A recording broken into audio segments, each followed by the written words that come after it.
என் பெயர் அரிசுடலைமணி. திருநெல்வேலி மாவட்டம், வள்ளியூர் ஊராட்சி ஒன்றியம், ஆனைகுளம் ஊராட்சி. எங்கள் பஞ்சாயத்தில் 2018 இருந்து 21 வரைக்கும் தனி அலுவலர் காலத்தில் ஏகப்பட்ட ஊழல் நடந்திருக்கு.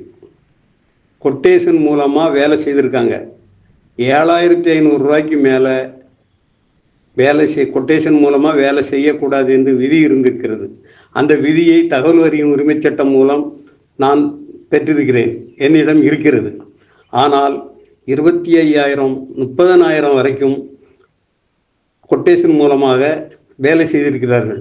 அந்த கொட்டேஷனில் எந்த கொட்டேஷனிலும் 3 கொட்டேஷன் வாங்கியிருக்கிறார்கள். ஒன்று வெற்றி விநாயகர் எலக்ட்ரிக்கல் ஒர்க்ஸ், இன்னொன்று வெற்றி விநாயகர் எலக்ட்ரிக்கல். ரெண்டும் ஒரே நபர் தான். ஆனால் முத்து எலக்ட்ரிக்கல்ல இருந்து கொட்டேஷன் தயார் பண்ணியிருக்காங்க. இந்த முத்து எலக்ட்ரிக்கல் வள்ளியூர் ஊராட்சி ஒன்றியத்திலோ ஆனைகுளம் ஊராட்சியிலோ ஒப்பந்தக்காரராக பதிவு செய்யப்படவில்லை. அதே மாதிரி மதார் ஸ்டோர் என்று ஒரு கொட்டேஷன் இருக்கிறது. அந்த கொட்டேஷன்லேயும் வள்ளியூர் ஊராட்சி ஒன்றியத்திலோ ஆனைகுளம் ஊராட்சியிலோ பதிவு செய்யப்படவில்லை என்று 2 பேருமே பதிவு செய்யப்படவில்லை என்று எனக்கு தகவல் அறியும் உரிமை சட்டம் மூலம் வள்ளியூர் பொது தகவல் அலுவலர் எனக்கு பதில் தந்திருக்கிறார்.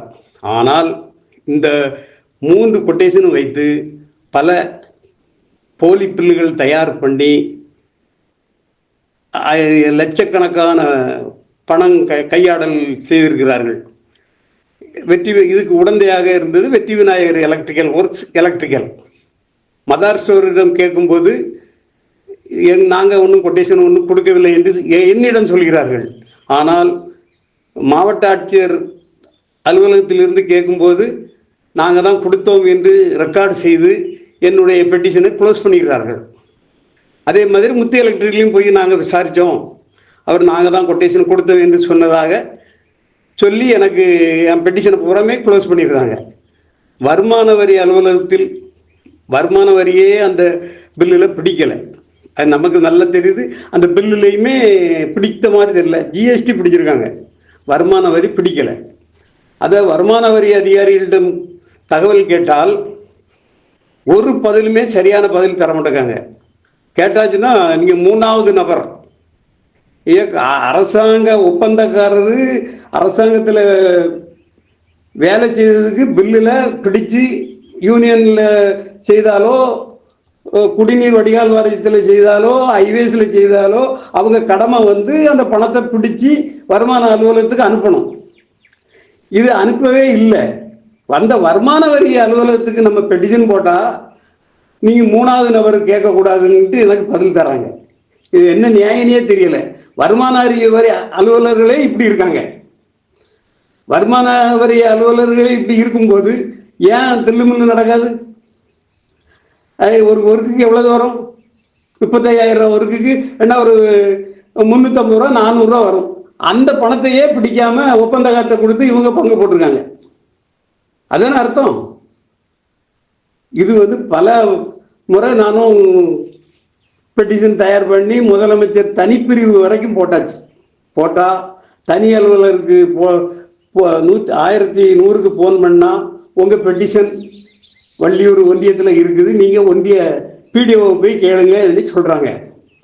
அது பிடிஓவே ஆஃபீஸில் தானே தவறே நடந்திருக்கு. அங்கே போய் கேட்டால் நியாயம் எங்கே கிடைக்கும்? கொஞ்சமாவது யோசிக்கணும். தவறு செய்தவங்ககிட்டே அந்த பெட்டிஷன் போன பிறகு எந்த நியாயம் இருக்குது? நியாயமும் கிடையாது, ஒன்றும் கிடையாது. பஞ்சாயத்தில் அடிக்கிற கொள்ள கணக்கும் கிடையாது. ஆனைகுளம் ஊராட்சியில் மட்டும்தான் இப்படி 30,000 ரூபாய்க்கு மேலே வேலை செய்திருக்காங்களான்னு கேட்டால் எல்லா பஞ்சாயத்துலேயுமே எனக்கு பதில் தராங்க. ஒரு அங்கன்வாடி கட்டடம் இது வரைக்கும் இன்னும் திறந்து 4 வருஷம் ஆச்சு, கட்டி முடிச்சு 4 வருஷம் ஆச்சு. ஏன் திறக்கலைன்னு தகவலின் சட்டத்தில் கேட்டால் புகார் வந்ததன் காரணமாக திறக்கவில்லையாம். என்ன புகார் என்னதுன்னு கிடையாது. புகார் வந்ததின் காரணமாக திறக்கப்படவில்லை. இதுக்கா ஒரு யூனியன் ஆஃபீஸ் வள்ளியூரில் இருக்கணும்? சின்ன குழந்தைகளுக்கு பால்வாடி குழந்தைகளுக்கு கட்டக்கூடிய பால்வாடி கட்டப்பட்டு 4 வருஷம் ஆகுது. இது வரைக்கும் இன்னும் திறப்புலாவும் வைக்கல, ஒன்றும் கிடைக்கல. காரணம் என்ன? நீங்க தகவல் சட்டத்தில் கேட்டாச்சுன்னா புகார் வந்ததுனால இது பண்ணலையாம். புகார் என்னடி வந்தது, அதை பார்த்து எடுத்து திறக்கணும்னு அவசியம் இல்லையா? இதுதான் நியாயமா? இப்படி பல தில்லுமுல்கள் நடந்து கொண்டிருக்கிறது. நம்ம கேட்க பதிலுக்கும் 3வது நபர் 4வது நபர்னு சொல்லி அந்த பெட்டிஷனை அப்படியே ஓச்சிருந்தாங்க.